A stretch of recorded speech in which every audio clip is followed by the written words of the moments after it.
Jamaica, believe it or not, we seems to be back into the unregulated financial schemes again. 20 years ago, Jamaica watched the collapse of Olint and Cash Plus. Today, another investment controversy has left a Jamaican mother fighting for the future of her disabled daughter. Different names, different people. But are we seeing some of the same warning signs once again? The Jamaican gleaner carried a story and they named the mother as Mary Jane, but the story is real. She's a retired Jamaican entrepreneur living in the United States, and her daughter has Down syndrome. She's autistic and will require medical care for every single remaining day of her life.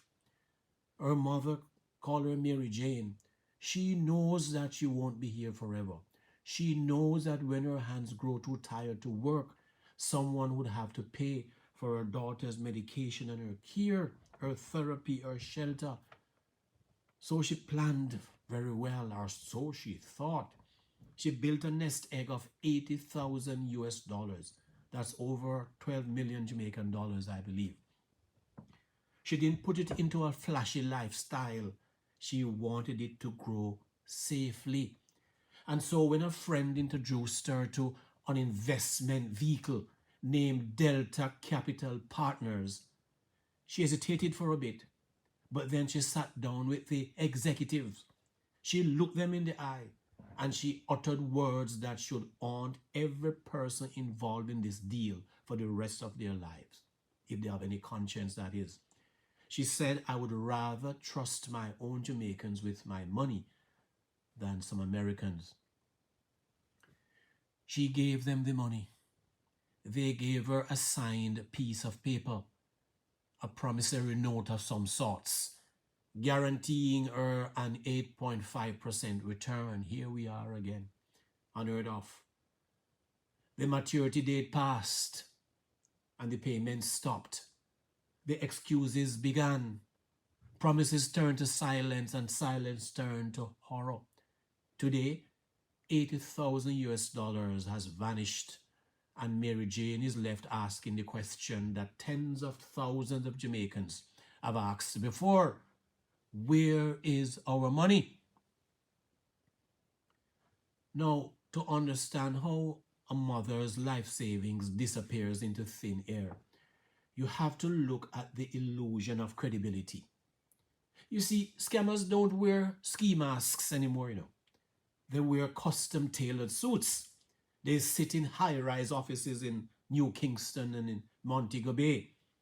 They speak with polished accents and host glitzy launch parties and put up websites so immaculate you think you're dealing with JMB or NCB.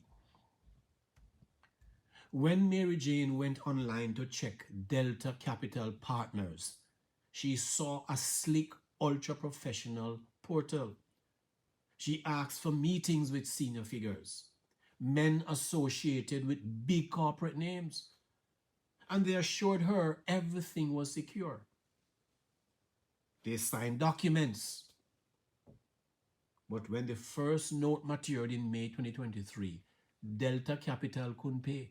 What did they do? The classic stall tactic. They offered her a new promissory note, promising a higher interest rate of 10% if she just gave them until October. Desperate to protect her daughter's future, of course she signed. And then October came, and guess what? Nothing. Investigations later revealed that the promissory notes, listen to this, were allegedly brokered through Stocks and Securities Limited, SSL, the exact same institution embroiled in the massive multi-million-dollar fraud scheme that shocked the nation not too long ago. Well, Mary Jane did what she could. She took them to court. And in March, the Supreme Court of Jamaica ordered Delta Capital to pay her over 100,000 US dollars. A legal victory. But a court order is just a piece of paper if the company has empty pockets. As a matter of fact, Delta Capital didn't even bother to file a defense in court. And as the British Virgin Islands and Jamaican authorities investigate further, they have found that millions in public and private funds linked to Delta is gone. A mother sits in America with a 12-year-old child who needs care, and she's watching a court judgment sit completely uncollected. She told the reporters, if I am not going to get my money back, somebody must be put in jail. That's a direct quote from her. If Mary Jane's story was the only one, we could call it a tragic anomaly. But it is not. Jamaica, over the last 25 years, is littered with financial dreams that are ruined. We're a nation haunted by high-heeled ghosts. I mean, let's go back to the mid-2000s. In the era of David Simmet and Olint, 2005, David Simmet opened a club called Olint. And he was promising a mind-boggling returns of 10% per month through foreign exchange trading. Think about it. If you put in $1 million Jamaican dollars then, you were expecting 100,000 every single month for doing nothing. It sounded like magic, and it was. And for a while it seems to have gone well. Jamaicans went wild. Civil servants pulled out their retirement pensions, and teachers remortgaged their houses. The diaspora workers in New York and England and Toronto and London wired thousands of pounds and dollars back home. Pastors preached from the pulpit that Olint was a blessing from God. And politicians sat at David Simmet's table for a year or two. The party was obvious, was glorious. People were buying luxury cars, flying to Miami on weekends and posting about their newfound wealth.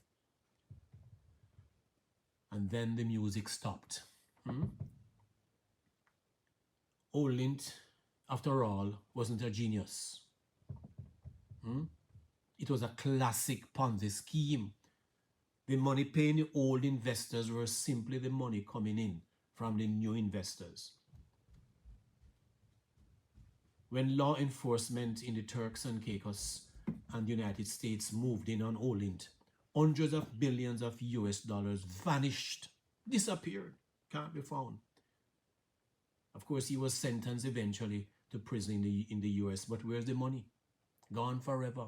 Entire families were wiped out overnight. Of course, many also got rich over it. You know, while Olint was crumbling, Carlos Hill and his Cash Plus was taking over, promising 12% this time. He sponsored national football leagues, bought hotels allegedly, and plastered billboards across the island. With his scheme, over 40,000 everyday Jamaicans poured in an estimated $10 billion. When it collapsed in 2008, the trauma rippled through every community from Moran Point to Negril. People lost their life savings, couldn't pay for surgery, lost their homes, and some literally died of heartbreak.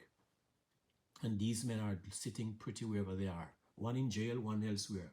And yet, we didn't learn after Cash Plus. There was worldwide partners, and there was, I think, one called Idol Football, then the gifting tables and WhatsApp partner draws.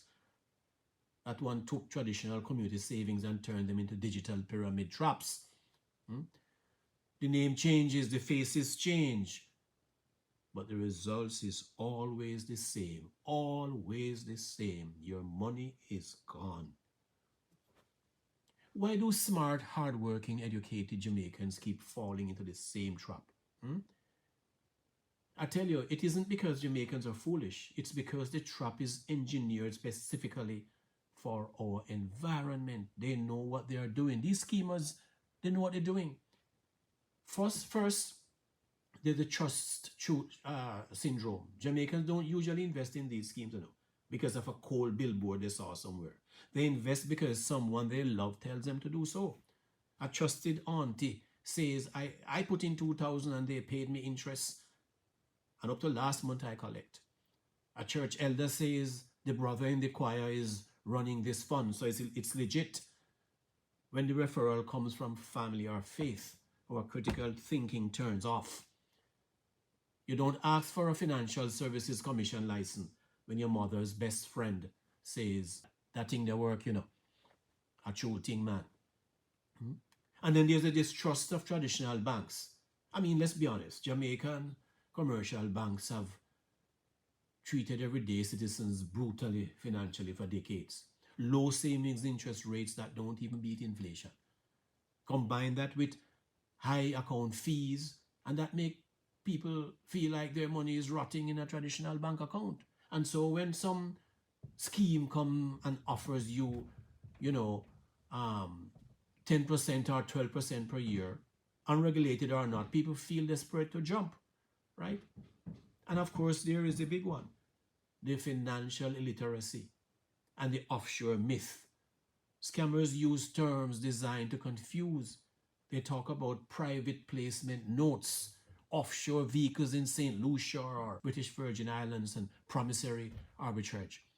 To an everyday person or an older pensioner, it sounds sophisticated because they confuse complexity with legitimacy. We cannot bring the billions lost in Olint. We cannot undo the pain Mary Jane is feeling now. But you know what we can do? We can stop the next family from being destroyed.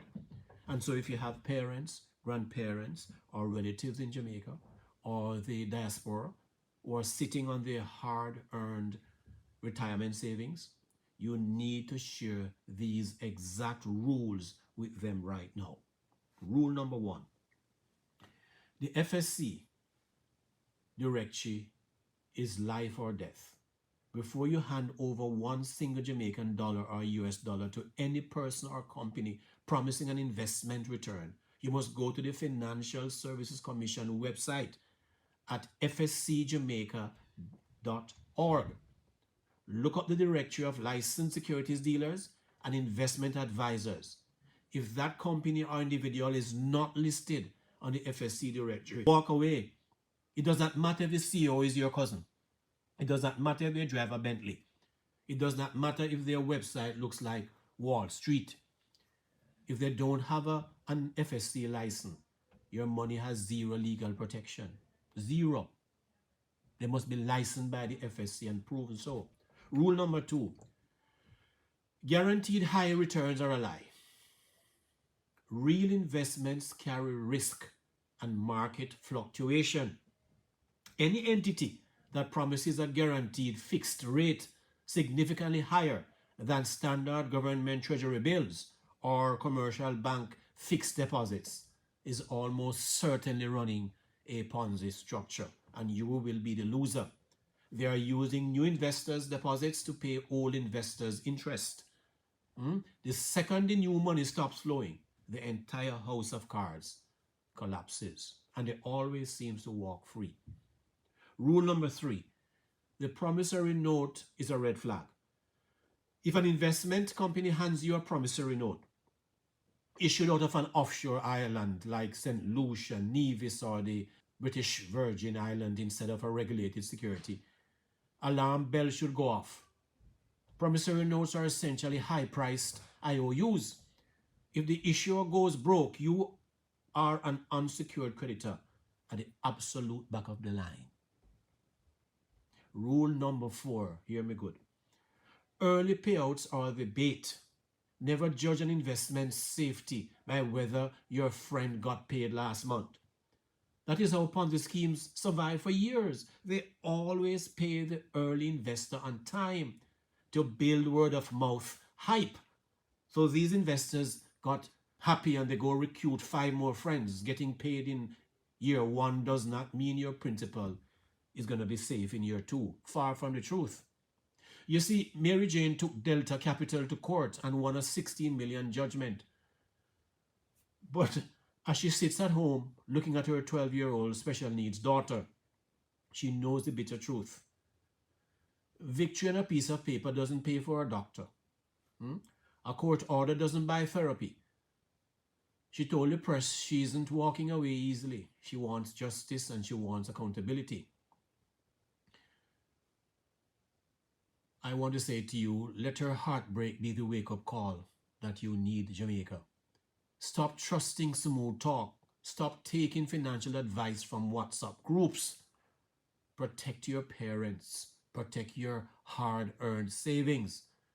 Because once that money crosses the door, it is gone forever, not coming back. Be warned. If this video opened your eyes, share it with someone you care deeply about, especially your older Jamaicans. Drop your thoughts in the comments below. Have you or anyone you know ever been affected by one of these schemes? Oh, I know very well. Let's talk about it. Subscribe for more deep dive and stay safe out there, won't you? See you next time. Here we come, One people, one nation, standing tall, under God, strong and free, Jamaica. the land we love.